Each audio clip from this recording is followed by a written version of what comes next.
Vamos a meditar en la escritura. Yo les invito a ustedes para que abran su Biblia. Gloria al Señor. Evangelio según San Mateo, capítulo número 2. Capítulo número 2, Evangelio según San Mateo. Gloria al nombre del Señor Jesucristo. Yo quiero leer acá algunos textos en el nombre de Jesús y que Dios nos permita, amén, que Dios nos permita entonces poder entender la palabra, inspirarnos y que Él haga su voluntad y cumpla su propósito en nuestra vida a través de la palabra. Evangelio según San Mateo, capítulo 2, dice a partir del verso número 1. Cuando Jesús nació en Belén de Judea, en días del rey Herodes, vinieron del oriente a Jerusalén unos magos, diciendo: ¿dónde está el rey de los judíos, que ha nacido? Porque su estrella hemos visto en el oriente y venimos a adorarle. Dice el verso 11: y al entrar en la casa, vieron al niño con su madre María, y postrándose lo adoraron, y abriendo sus tesoros, le ofrecieron presentes: oro, incienso y mirra. Gloria al Señor. Un presente para Dios: oro, incienso y mirra. Gloria al Señor Jesucristo. Vamos, hermanos, a orar. Vamos a decirle a nuestro Dios que nos hable, que nos instruya, amén, por su palabra, que nos enseñe cada día a estar más cerca de Él, a temerle más a Él, a amarlo cada día, en cada momento, mucho más, en medio de las dificultades y en medio de cualquier situación, que Él obre en nuestra vida. Vamos a orar. Señor Jesucristo, Dios del cielo, Padre celestial, te amamos, estamos delante de ti, oh maravilloso Rey. Tú eres digno de suprema alabanza, Señor Jesús. Tú estás acá con nosotros, ahí donde está mi hermano, seguramente, Señor, en compañía de su familia, de sus hijos, o tal vez, Señor Jesús, en su soledad, pero tú estás ahí con cada uno de ellos. Ayúdanos, Dios del cielo, habla a nuestra vida, habla a nuestro corazón, inspírame tu palabra en esta hora conforme a tu propósito, conforme a tu voluntad, Señor. Dame gracia, unción y revelación para traer este mensaje, Señor Jesucristo, que tú me has dado para este maravilloso pueblo, en el nombre glorioso de Cristo Jesús. Amén y amén. Gloria al Señor. Bien, hermanos, uno de los propósitos con los cuales Dios creó al ser humano fue precisamente para que le exaltáramos. El salmista dice: te exaltaré, mi Dios, mi Rey, y bendeciré tu nombre eternamente y para siempre. Y dice: cada día te bendeciré. Gloria al Señor Jesús. Y alabaré tu nombre. Y dice: eternamente y para siempre. También dice la palabra de Dios: este pueblo he creado para mí, mis alabanzas publicará. Gloria al nombre del Señor Jesucristo. Mas vosotros sois linaje escogido, real sacerdocio, nación santa, pueblo adquirido por Dios, para que anunciéis las virtudes de aquel que os llamó de las tinieblas a su luz admirable. Gloria al Señor Jesús. Dios creó al hombre para alabanza y gloria de su nombre. Amén. Aleluya. Y estaba pensando, hermanos, que cuando el Señor levante la iglesia allá en el cielo, ya no vamos a predicar más. El apóstol Pablo dice que la ciencia se acabará. Ya no se va a predicar más. Ya no vamos a volver a hablar en otras lenguas allá en el cielo. Las lenguas también cesarán. No se volverá a hablar en lenguas en el cielo. Ni siquiera vamos a volver a orar con el clamor como oramos ahora. Ya no vamos a volver a orar de esa manera. pero lo que va a permanecer por toda la eternidad será la alabanza. Esa no va a terminar nunca. Porque, como acabé de decir hace un instante, el salmista dijo: te exaltaré, mi Dios, mi Rey, y bendeciré tu nombre. Dice, eternamente y para siempre. Y luego se ubica nuevamente en esta tierra y dice, cada día te bendeciré. Él sabe, el salmista está seguro de que ha de bendecir a Dios todos los días acá en esta tierra, pero que esta alabanza se va a prolongar y se va a extender a la eternidad y le exaltaremos eternamente y para siempre. Bendito el nombre del Señor Jesús. Lo que va a continuar, lo que nunca va a parar, hermano, lo que siempre va a perseverar será la alabanza, será la adoración a nuestro Dios. Gloria al nombre del Señor Jesucristo. Por eso la Biblia dice, todo lo que respire, alabe a Jehová. Todo lo que respire, alabe a Jehová.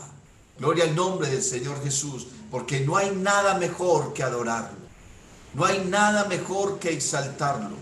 No hay nada mejor que glorificar y bendecir su nombre, hermano. Trae regocijo al alma, trae gozo al corazón. Le da, hermano, plenitud y esencia a nuestra existencia. Bendito el nombre del Señor Jesucristo. Poder estar delante de Él y poder adorarlo, pero poder adorarlo en espíritu y en verdad. Gloria al nombre del Señor. El Señor Jesucristo le dijo a la mujer samaritana que tales adoradores busca el Padre, que le adoren. Y dice que le adoren en espíritu y que le adoren en verdad. Gloria al Señor. Y cuando dice que en espíritu, quiere decir que debemos hacerlo con todo nuestro entendimiento. Que debemos hacerlo, hermano, con todo el conocimiento, porque nosotros no podemos adorar a un Dios que no conocemos. Y cuando dice que lo adoremos en espíritu, dice, y en verdad, se refiere, hermano, gloria al nombre del Señor, a una vida transparente. Amén. A un corazón que no tiene nada que ocultar, que no tiene nada que esconder, a una vida que está, hermano, desnuda en la presencia de Dios, una vida sincera, una vida plena, una vida íntegra, porque dice la Escritura que en los íntegros es hermosa la alabanza. Gloria al nombre del Señor Jesús. ¿Sabe, hermano? Y estaba analizando estos textos de estos hombres que vinieron de Oriente, gloria al nombre del Señor Jesús, vinieron a adorar a Dios. Y yo estaba mirando el contexto de toda esta escena. ¿Quiénes eran estos hombres? ¿De dónde salieron? ¿De dónde vinieron? ¿Por qué llegaron hasta ahí? ¿Qué fue lo que sucedió? ¿Qué los motivó a ellos a todo esto? Y estaba mirando, hermano, que al oriente de Israel queda Babilonia, a una distancia muy lejana, pero al oriente de Israel está Babilonia. Bendito el nombre del Señor Jesús. Babilonia, una ciudad importante que hasta no hace muchos años, en la época de Cristo, había llegado a ser un imperio grande, un imperio poderoso, un imperio potente, uno de los imperios más grandes que ha visto el mundo, el imperio babilónico. ¿Y por qué pensar que unos hombres, magos dice la Biblia, pero cuando se refiere la Biblia que eran magos no se refiere a magia como tal, sino que estos hombres eran personas que estudiaban, hermano, las estrellas, eran astrónomos, personas que miraban, hermano, las señales del cielo, lo que sucedía en el cielo, y a través de esas señales ellos aconsejaban a sus gobiernos, a sus naciones, y vivían sus vidas a través de eso. ¿Qué motivó a estos hombres a venir desde una distancia tan lejana, hermano? Una distancia, hermano, distante, inmensa, que había entre Babilonia y entre Israel. Y entonces me fui a la palabra de Dios y comencé a retroceder en el tiempo, hermano, ¿qué había pasado? ¿Sabe, hermano, que hubo un gobernante babilónico llamado Nabucodonosor? Este hombre invadió a Israel, destruyó la ciudad de Jerusalén, destruyó el templo y se llevó cautivos, hermano, una cantidad de personas judías a Babilonia. La mayoría de ellos jóvenes, adolescentes y niños.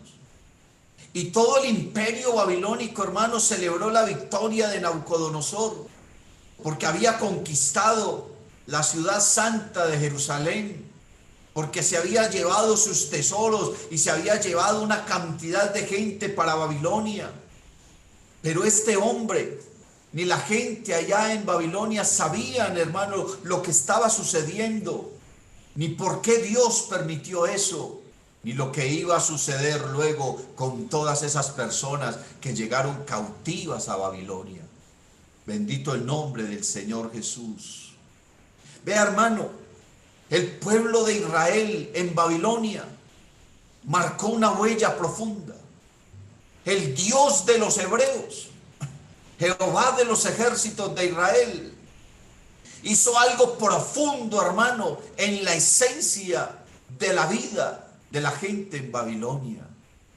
Toda la gente en Babilonia supo, hermano, y contaron a través de las generaciones las historias de Daniel. Lo que sucedió con esos 3 muchachos en el horno de fuego. La gente en Babilonia, hermano, supieron y les tocó presenciar por 7 años cómo Dios cogió a su gobernante, a su emperador más importante y más famoso, y lo puso a comer pasto y a vivir como una bestia durante 7 años. El rey de los hebreos, hermano, tomó a ese emperador Nabucodonosor y lo convirtió en una bestia, hermano, por los bosques, por los campos, hermano, y todo el imperio babilónico veía a su rey como un animal por todas partes. Ni los magos, ni los hechiceros, hermano, nadie, ni los dioses paganos que ellos tenían, pudieron hacer nada por su emperador. Pero a los 7 años Dios lo restauró. Y cuando Dios restauró, hermano, a Nabucodonosor, ¿sabe qué pasó, hermano? Usted ha leído el libro de Daniel. Bendito el nombre del Señor Jesucristo. Estaba meditando, hermano, en la palabra de Dios, en el capítulo 4 del libro de Daniel. ¿Sabe, hermano? Nosotros creíamos que el libro de Daniel todo lo había escrito Daniel. Usted sabe que el capítulo 4 del libro de Daniel no lo escribió Daniel, lo escribió el emperador Nabucodonosor, un pagano, hermano, un impío. Escribió el capítulo 4 del libro de Daniel. Y mire lo que dice el verso 1: Nabucodonosor, rey, a todos los pueblos, naciones y lenguas que moran en toda la tierra, paz os sea multiplicada. Conviene que yo declare las señales y milagros que el Dios Altísimo ha hecho conmigo. Cuán grandes son sus señales y cuán potentes sus maravillas. Su reino, reino sempiterno, y su señorío de generación en generación. El mismo Nabucodonosor contó la historia de lo que Dios hizo con él y cómo lo convirtió en una bestia durante 7 años, a causa de su incredulidad, a causa de la dureza de su corazón, por haber hecho lo que hizo en Israel, por haber destruido la santa ciudad, por haber destruido el templo santo. Dios, hermano, le permitió que llevara a los judíos a su tierra, pero lo castigó por 7 años. Y Nabucodonosor tuvo que reconocer la gloria de Dios. Y cuando Dios le restauró, hermano, nuevamente su conciencia, y le restauró nuevamente sus cabales, y nuevamente estuvo en su cabal juicio, y lo puso en el trono, hermano, ¿Sabe qué dijo Nabucodonosor desde el trono? Dijo: ahora yo, Nabucodonosor, alabo, engrandezco y glorifico al Rey del cielo, porque todas sus obras son verdaderas y sus caminos justos, y él puede humillar a los que andan en soberbia. Bendito el nombre del Señor Jesús. Mira, hermano, que Dios puso a un impío a que lo adorara. Dios puso a un impío, a un pagano, a un idólatra, a que lo exaltara, a que lo glorificara en medio de una nación pagana, en medio de una nación idólatra, en medio de una nación que solamente conocía dioses muertos, dioses hechos de madera y de oro. El mismo Nabucodonosor había construido, hermano, una imagen, y Dios le mostró a través de una visión que esa imagen que representaba los reinos que iba a conquistar Babilonia iban a ser destruidos. Y eso lo supo todo el imperio babilónico. Todos escucharon esas palabras de su rey, cómo Dios lo convirtió en una bestia y lo puso a comer pasto durante 7 años. Vea, hermano, todo el reino en Babilonia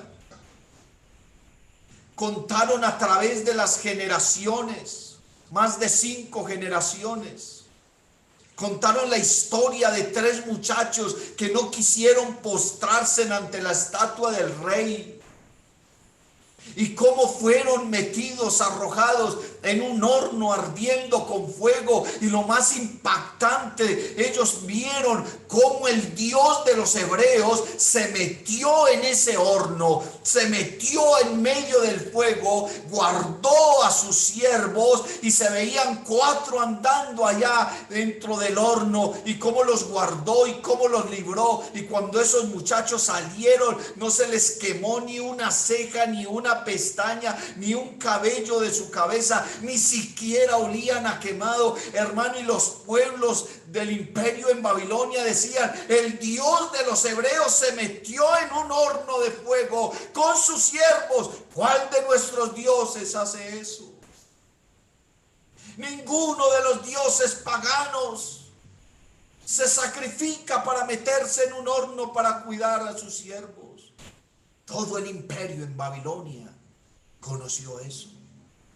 Todo el imperio en Babilonia supo la historia, y contaron la historia generación a generación de un jovencito, hermano, llamado Belsasar, cuyo nombre fue cambiado por Daniel, que llegó a ser el 3er hombre más importante en todo el reino babilonio. En todo el reino babilónico llegó a ser el 3er hombre más importante. Y como ese muchacho, hermano, siendo tan importante en el gobierno de aquella nación, de aquel imperio, aún así seguía orando a su Dios, seguía clamando a su Dios, seguía invocando su nombre, y todos los días 3 veces iba y se postraba en la presencia de Dios. Y como el rey fue engañado por sus servidores, ¿para qué? Para que le quitara la vida a Daniel. Y todo el imperio en Babilonia supieron que a ese muchacho lo echaron a una fosa, hermano, llena de leones hambrientos, y cómo Dios le cerró la boca a esos animales. Y desde esa fosa, Daniel lo único que hacía era alabar a Dios. Daniel lo único que hizo, hermano, en esa fosa, desde el instante en que fue arrojado, porque lo tiraron violentamente allá, comenzó a invocar el nombre de su Dios, a exaltarlo, a glorificarlo y a bendecirlo. Y Dios le cerró la boca a esos animales, hermano, y no le hicieron daño. Todos en Babilonia supieron eso. Vea, hermano, el capítulo 4 del libro de Daniel dice que Nabucodonosor escribió esas palabras y se anexó a todo lo que Daniel escribió en su libro. Y ese libro fue enviado, hermano, no solamente al pueblo hebreo, también al pueblo sirio, y también fue enviado, hermano, a todo el imperio en Babilonia. Todo Babilonia conoció la escritura de Daniel. Todos en Babilonia supieron que el Dios de los hebreos era grande para salvar, era poderoso, era misericordioso con sus siervos, pero también era justiciero. Bendito el nombre del Señor Jesús. También era justiciero. Todos en Babilonia supieron las profecías, los escritos de los profetas hebreos, los escritos de Isaías, los escritos de Jeremías, los escritos de Ezequiel, los salmos. Por todo Babilonia comenzó a conocerse la palabra de Dios, hermano. No podemos decir que Babilonia se convirtió a Jehová, rey de los ejércitos de Israel, pero sí quedó en el corazón, hermano, durante 70 años que permanecieron los judíos en Babilonia. Durante esos años, hermano, se anunció y se enseñó la palabra del Dios de los hebreos, y hubo testimonio de los milagros y de las señales y de los prodigios que Dios hizo con su pueblo. Eso marcó una huella profunda en el corazón de todo ese pueblo babilónico. Ellos escucharon la profecía de que el rey de los judíos se iba a manifestar en carne, se iba a hacer hombre y que iba a venir a salvar a su pueblo. Y eso comenzó, hermano, a pasar de generación en generación y de generación en generación. Pasaron unos 500 años. Y esa palabra seguía, hermano, inundando el corazón de muchos en Babilonia. Pasaron 500 años. Y entonces, hermano, Dios le habló a unos hombres y les mostró que el tiempo del cumplimiento de esa profecía que habían escuchado en Babilonia a través de los profetas hebreos se había cumplido. Que el rey de los judíos iba a nacer, que el Dios de los hebreos se iba a manifestar en carne. Y sabe, hermano, estos hombres recibieron un llamamiento de parte de Dios, una revelación de parte de Dios gigante, una revelación inmensa que ni siquiera el pueblo de Israel había entendido el tiempo, hermano, de la visitación de Dios. Lo vinieron a entender unos paganos, unos magos babilónicos. Ellos recibieron una revelación que ni siquiera los hebreos habían recibido. ¿Y sabe qué hicieron, hermano? Emprendieron un viaje. Una cantidad de personas, no fueron 3 magos. Esos hombres se vinieron en una caravana gigantesca para cruzar desiertos, selvas, valles, montes, ríos, en un viaje, hermano, que emprendieron desde Babilonia hasta Israel.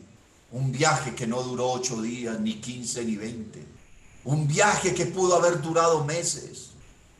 Y esos hombres se vinieron en esa caravana gigante con tesoros y con riquezas. Y emprendieron ese viaje gigante. Y cuando llegaron a Israel comenzaron a preguntar por todas partes, porque ellos venían tras una señal que Dios les había puesto, una estrella. Ve, hermano, mucho se habla de esa estrella. Algunos dicen que fue el cometa Halley, otros dicen que fue una supernova, otros dicen que no, una cantidad de cosas he leído yo.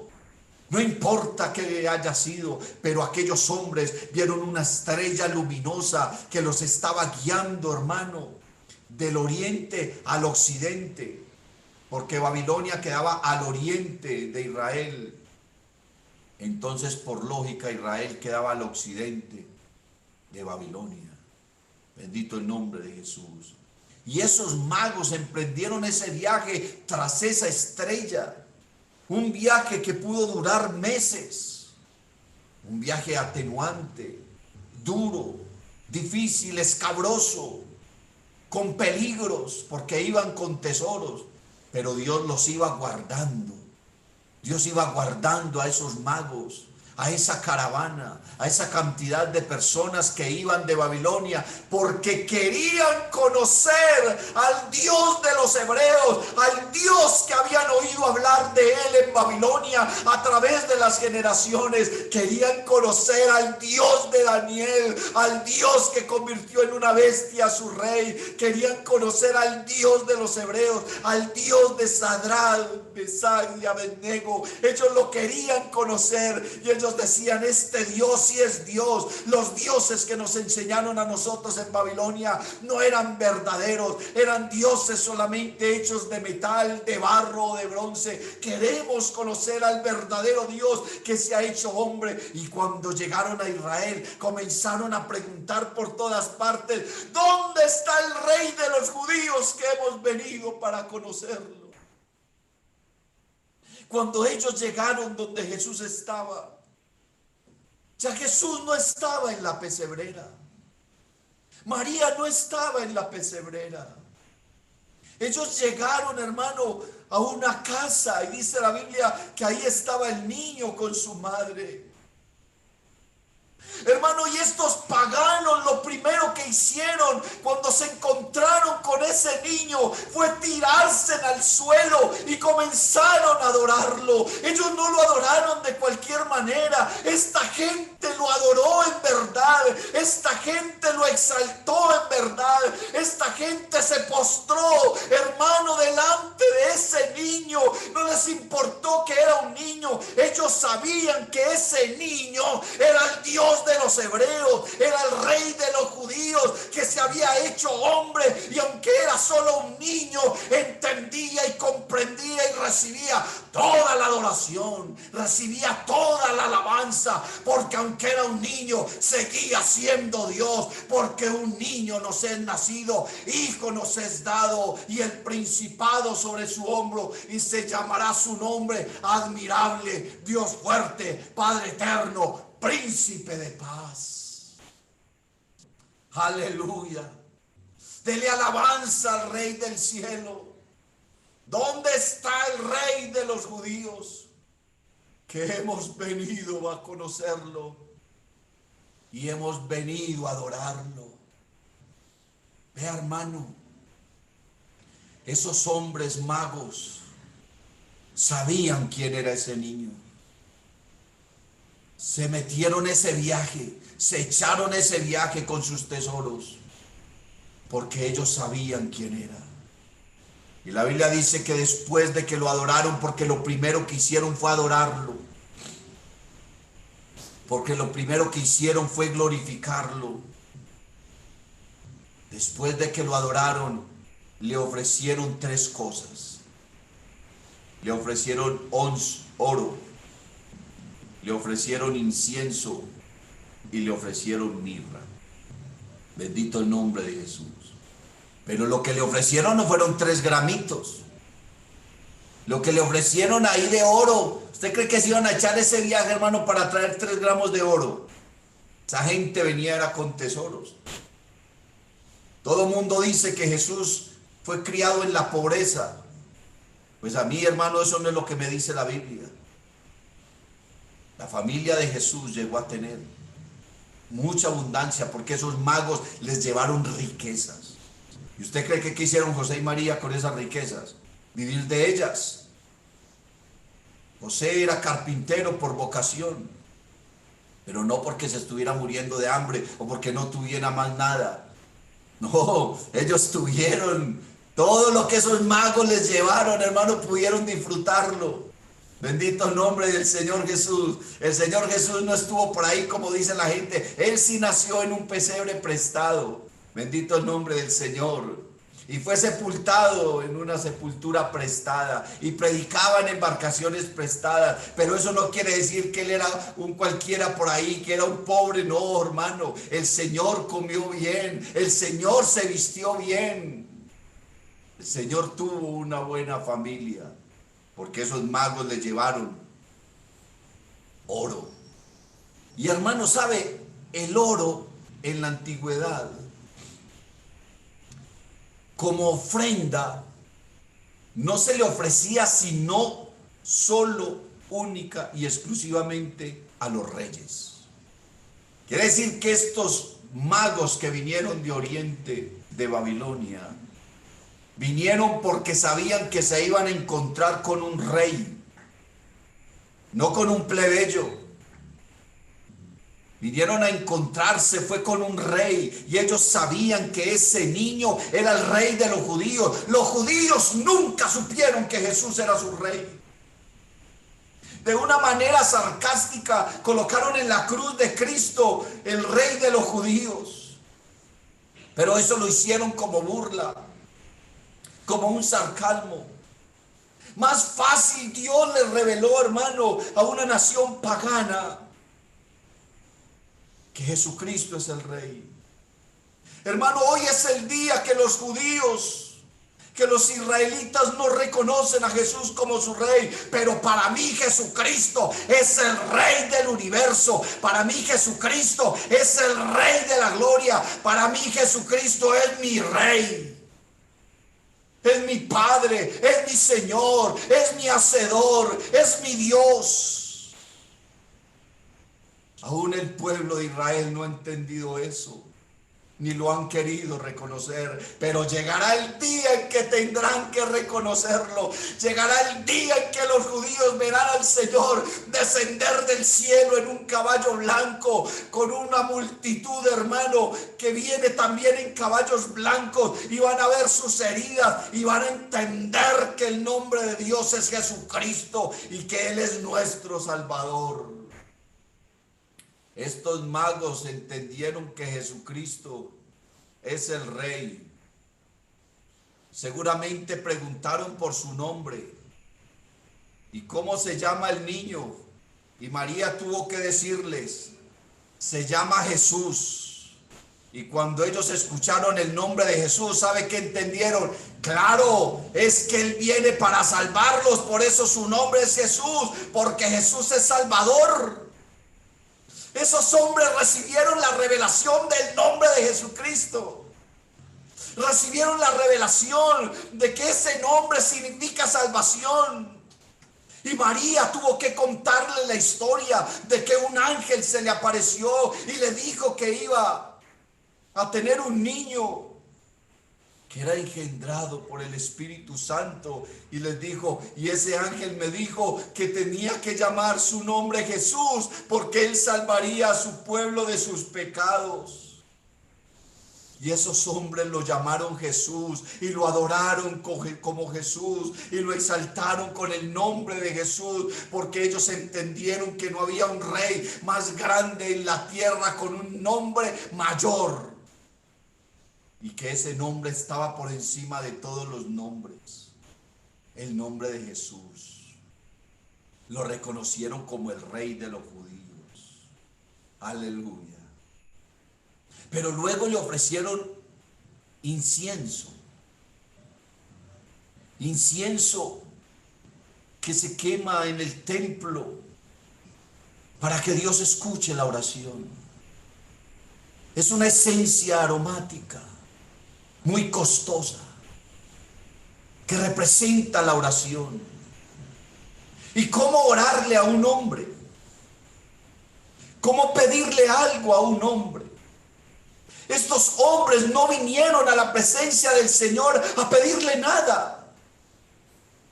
¿Cuántas veces nosotros nos arrodillamos solamente a pedir y solamente a pedir y solamente a pedir? No, hermano, estos hombres no le pidieron nada al Señor. Estos hombres vinieron a ofrecerle al Señor. ¿Qué tienes tú para ofrecerle a tu Dios en esta mañana? ¿Qué tienes tú para ofrecerle a tu Dios en esta hora? La Biblia dice que hubo una mujer pecadora que supo que Jesús estaba en la casa de un hombre famoso, de un sacerdote fariseo. Y fue y se metió a esa casa, no pidió permiso, se abrió espacio entre la gente, se metió allá y llegó a la presencia del Señor Jesucristo, se tiró a sus pies, hermano, y derramó un perfume costoso en los pies de Jesús, y comenzó, hermano, con sus lágrimas a lavar los pies del Señor y a secarlos con sus cabellos. Esto sucedió al inicio del ministerio del Señor. Esa mujer estaba ungiendo los pies del Señor para el inicio de su ministerio, para dar cumplimiento a lo que dijo el profeta Isaías: cuán hermosos son sobre los montes los pies del que anuncia la paz, del que trae buenas nuevas del bien, del que dice a Sión: tu Dios reina. Esa mujer, hermano, ungió los pies del Señor. Ella no le pidió nada. Ella no hacía sino llorar y llorar y llorar, ungir sus pies y adorarlo. ¿Quién pudiera adorar a su Dios en esta hora como hizo esa mujer? Y sabe, hermano, 3 años después, otra mujer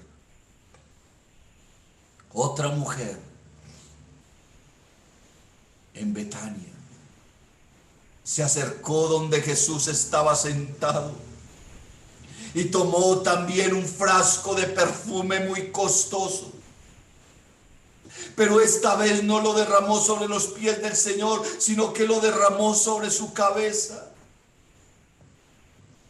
porque lo estaba ungiendo para la muerte.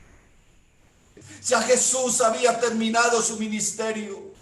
Aquella mujer pecadora allá en Betara, al inicio, hermano, ungió sus pies para iniciar su ministerio, pero ahora esta mujer María, hermana de Lázaro, ahora unge su cabeza para la muerte y se postra y lo adora. Y ese perfume, hermano, se expandió por todo lugar y todos supieron lo que había sucedido y comenzaron a adorar al Señor. Tampoco le pidió nada.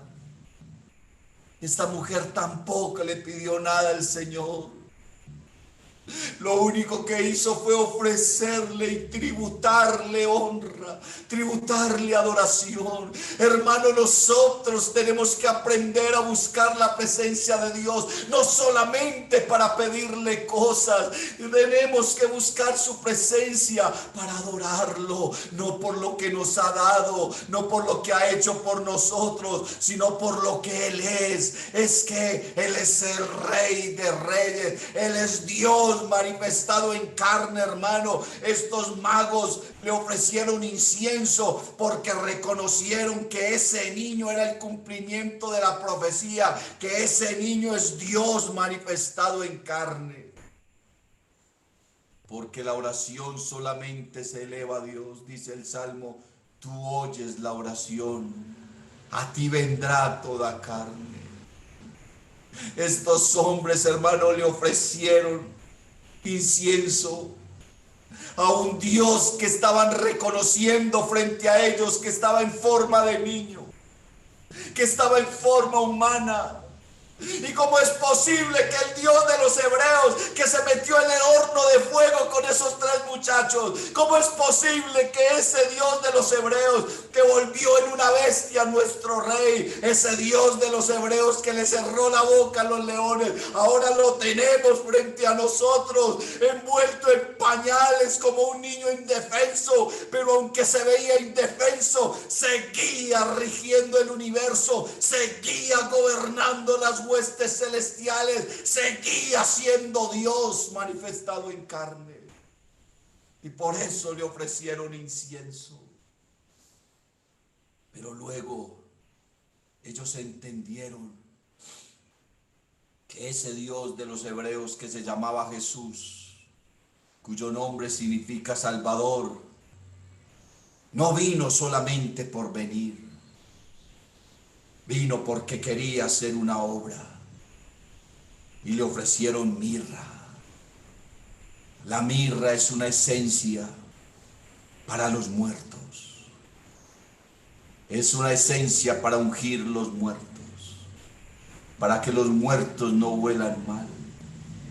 Pero estos hombres le ofrecieron mirra, porque ellos entendieron que ese rey, que es Dios, se había hecho hombre, era para venir a morir. Porque ellos entendieron que Dios en su eterna gloria, en su eterna magnificencia, no podía morir.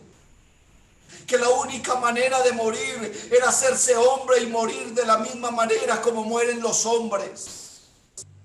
Que venía a morir y que venía a morir de una manera tormentosa. Y entonces ellos dijeron: tú vienes a morir no solamente por los hebreos. Porque si ellos hubieran pensado que Jesús venía a morir solo por los hebreos, ellos no hubieran hecho lo que hicieron. Ellos vinieron porque entendieron y comprendieron: por nosotros también vienes a morir. Vienes a morir por todos los hombres, por todos los que te reciban, por todos los que crean en ti. Sabemos que vas a entregar tu vida, que vas a ser sacrificado como un cordero, a la misma forma en que los hebreos sacrifican a sus corderos. Y por eso lo adoraron. Y por eso lo glorificaron. Y por eso lo bendijeron. Hermano, ¿cuál es la razón que tú tienes en esta hora para exaltar al Rey de los Hebreos? Que ya no solo es el Rey de los Hebreos, ahora es tu Rey, ahora es tu Dios, ahora es tu Padre, ahora es tu Salvador. Esos tres hombres, hermanos, entendieron eso y recibieron esa revelación por la fe. Ahora nosotros estamos completamente seguros que el Dios del cielo se hizo hombre y fue y entregó su vida en la cruz del Calvario. ¿Para qué, hermano? Para proveer una salvación para ti, para proveer una salvación para tu familia, para perdonar tus pecados, para llevarte a su presencia. Si tan solo nosotros en esta mañana lo pudiéramos adorar. Si tan solo nosotros en esta mañana pudiéramos postrarnos en el suelo como hicieron esos magos. Ellos se tiraron al suelo y lo adoraron. Aquella mujer pecadora se tiró al suelo y comenzó a adorarlo. Si tan solo nosotros en esta hora, en este momento, pudiéramos adorarlo. Hermano, tú estás allá en tu casa tras esta pantalla. Yo estoy distante de ti, pero a tu lado está el Dios del cual te estoy predicando. ¿Por qué no, hermano, te levantas de esa silla donde estás y te postras? No pienses en que alguien te está mirando. ¿Por qué no lavar los pies de Jesucristo en esta mañana con nuestras lágrimas y comenzar a secarlos con nuestros cabellos y comenzar a reconocerlo, hermano? Levántate de esa silla y póstrate un momento ante tu Rey, ante tu Dios que está frente a ti y está esperando que tú lo adores. Y Él te está mirando con ojos de amor. Y Él va a recibir tu adoración. Porque, hermano, el Dios que yo predico es un Dios que sabe recibir la adoración. Es un Dios que permite que seres indignos como nosotros lo alabemos. Que se regocija en la alabanza de su pueblo. Es un Dios que se goza cuando tú lo adoras, cuando tú lo invocas, cuando tú te humillas, cuando tú lo reconoces, cuando tú le dices: Señor, yo te pertenezco, yo soy tuyo. Lléname de tu presencia, Señor Jesús. Lávame en tu sangre, mi Salvador, lávame. Límpiame, Señor. Enséñame a adorarte, Padre Celestial. Enséñame a bendecirte, enséñame.